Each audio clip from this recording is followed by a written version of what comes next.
Bonjour à tous, une petite vidéo aujourd'hui parce que je voudrais vous parler des problèmes d'embouchure, problèmes très très courants pour beaucoup de chevaux. On ne sait pas trop quoi leur mettre dans la bouche, quelle embouchure, quelle muserolle, quel enraînement même. Dès qu'un cheval pose des problèmes, par exemple la bouche dure, le cheval qui tire, le cheval qui bat à la main, le cheval qui a du mal à rester tranquille, voilà, difficile à manipuler, à arrêter. Donc je pense que c'est un sujet extrêmement important. Qu'est-ce qu'on met dans la bouche d'un cheval, idéalement parlant? Donc le sujet qui nous intéresse, ce sont les résistances aux actions de main, évidemment, c'est bien ça le problème. Si la main était acceptée par le cheval, le mort ne poserait aucun problème. Donc, qu'est-ce qui se passe? Avant de vous parler d'embouchure, j'aimerais qu'on aborde le sujet du pourquoi. Pourquoi le cheval fait ça?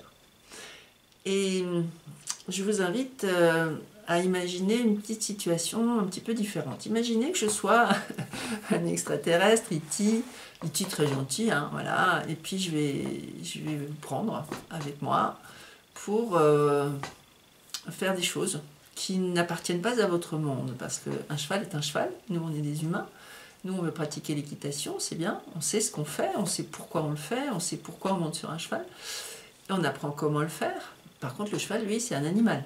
Lui, il ne sait pas, il n'a aucune idée de ce qu'on va faire avec lui. Donc on va un petit peu inverser les rôles. Je vais être un petit peu l'extraterrestre, donc l'humain, qui va vous prendre vous le cheval. Et puis, moi, je sais ce que je veux faire. Je veux, par exemple, que vous mettiez votre tête comme ça. Voilà, ça c'est mon idée d'extraterrestre. Je veux que vous ayez une tête comme ça. Et pour pouvoir vous diriger, je vais vous mettre une cuillère en métal dans la bouche. Alors vous ne savez pas ce que je veux, je vous mets une cuillère dans la bouche. Puis je vais vous la fixer parce que sinon vous allez vous l'enlever. Et puis évidemment, vous ne pourrez pas vous servir de vos mains. Voilà, donc vous avez une cuillère dans la bouche. Puis je vais commencer, pourquoi pas, vous allez d'abord vous habituer à ce machin, ce bout de métal. C'est quoi? Bref. Et puis je vais commencer à agir, parce que moi je voudrais que vous vous mettiez comme ça. Oui, mais vous ne le savez pas. Et puis je vais commencer à bouger, à triturer cette cuillère, et ce qui va éventuellement vous poser des problèmes.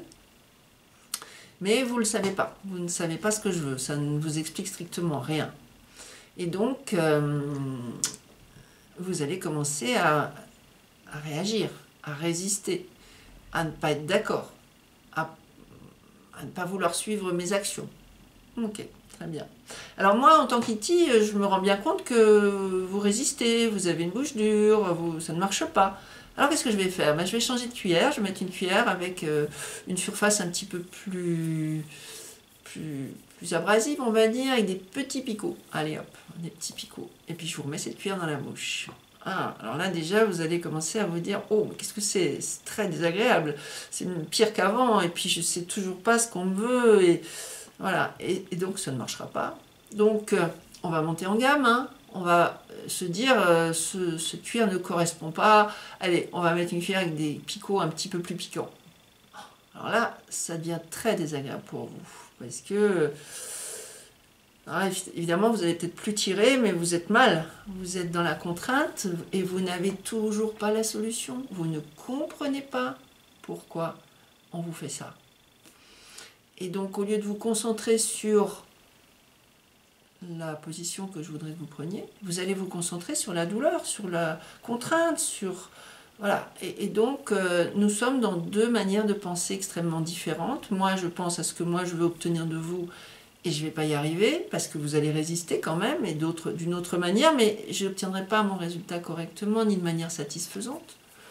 Et vous, qui êtes soumis à mes contraintes, au lieu de vous concentrer sur la compréhension de ce que je vous demande, vous allez vous concentrer sur comment je vais me débarrasser de ce truc-là. Et c'est ainsi que naissent les incompréhensions entre un cheval et son cavalier. On dira que le cheval est difficile, délicat, un peu compliqué. On va essayer de changer d'embouchure, on va en essayer des dizaines, ça fait marcher le commerce, c'est bien. Ça ne résout pas le problème. Le problème, c'est simplement que le cheval n'a rien compris.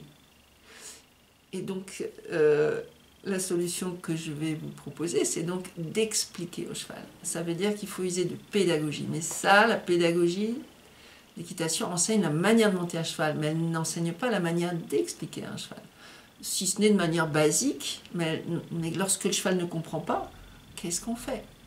Alors, mettre des pansements sur une plaie béante, c'est pas la meilleure des solutions, il vaut mieux soigner la plaie. Donc, comment expliquer au cheval? Alors, vous savez que moi, je travaille à la voix, il y a une chose extrêmement simple. D'abord, c'est prendre le temps, lui expliquer les actions du mort, et lorsqu'il est juste, et moi je le fais d'abord à pied, lorsqu'il est juste, lorsqu'il a compris, par exemple pour l'arrêter, pour le faire tourner, la voix permet de dire au cheval, mais oui, c'est ça, voilà, très bien, tu as compris. C'est tellement simple. Tout comme vous voulez placer votre cheval, vous voulez qu'il soit à une certaine hauteur, lui, il ne sait pas où il doit se mettre. Mais lorsqu'il est juste, si à ce moment-là, on cède, c'est une aide naturelle du cavalier. Si à ce moment-là, on lui dit, mais voilà, c'est ça, très bien mon cheval, bravo, voilà, génial. D'une part, ça va l'apaiser, puis ça va l'aider à comprendre.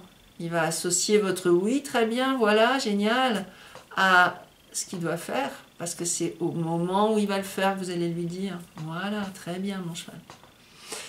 Et si vous expliquez correctement à votre cheval, moi ce que je vous conseille comme embouchure, c'est le filet simple. Et comme muserolle, la muserolle française, je sais qu'on n'en trouve plus, c'est fort dommage. Mais dites-vous que si votre cheval tire, si votre cheval résiste, si votre cheval ouvre la bouche, au lieu de lui fermer la bouche, réglez son problème d'incompréhension. C'est ça qu'il faut faire. Ou alors faites marcher le commerce, ça c'est vous qui voyez. Alors maintenant, effectivement, la voix, je vous en reparlerai d'une manière beaucoup plus approfondie, parce que là c'est très succinct. Enfin, cette voix qui dit oui, c'est ça, elle est majeure. S'il n'y en a qu'une à retenir, c'est celle-là, celle qui explique, qui lui dit c'est ça ce qu'on veut.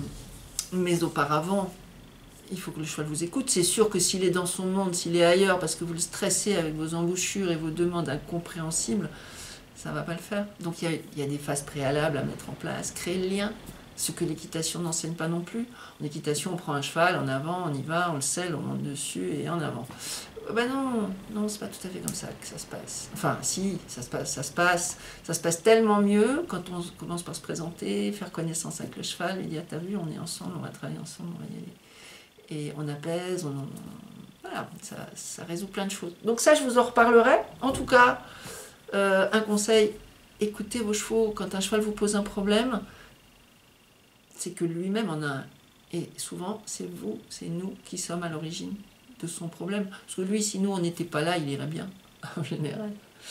Voilà, donc, eh bien écoutez, je vous laisse pour aujourd'hui.